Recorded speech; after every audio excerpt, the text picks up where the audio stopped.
Let me quickly show you some more things. Like if at all you want to create new code, you click here. For importing data is here. You want to create new folder is like this. So that's how you create it.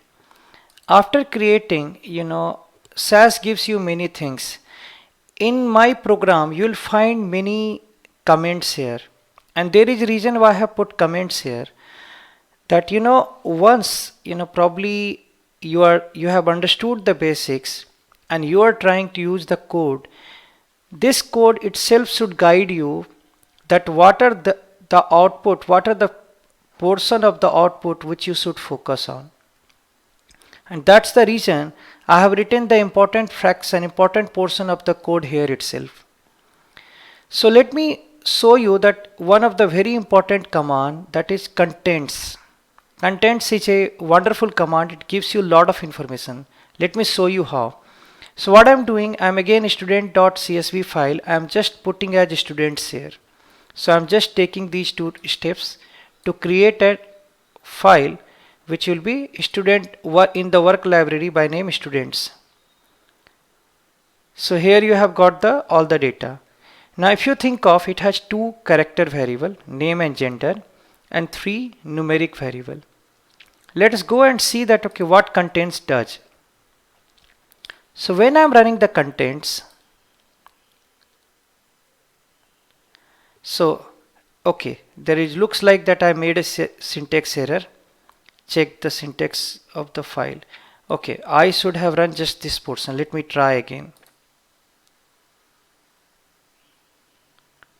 Proc contents data equal to student. It says student data does not exist. Fine. The reason why it is saying, because I uploaded as students, not the student. So what I can do like this, and work it again. So let me just try to get the same data by the name student. So this time I've got the data. Now obviously the name is student. Hopefully this time it should not throw any issue. So let me go ahead and run the contents.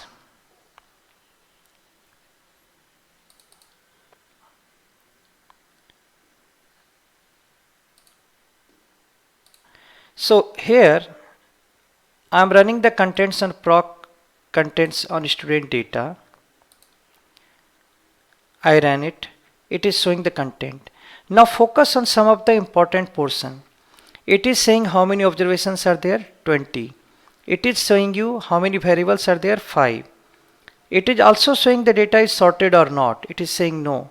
Even though the data is sorted, it does not realize that it is sorted. It shows you alphabetical list of variables like gender, height. It is coming because G comes before H. It is giving you the length, format, in format, all those things. It is also giving you access permission, that who can access this data.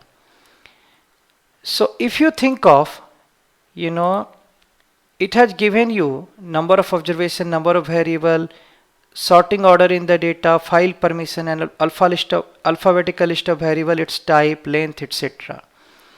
In reality, once you import it and you take a look at contents, it can help you a lot at a later stage, because you'll know the data has come properly or not.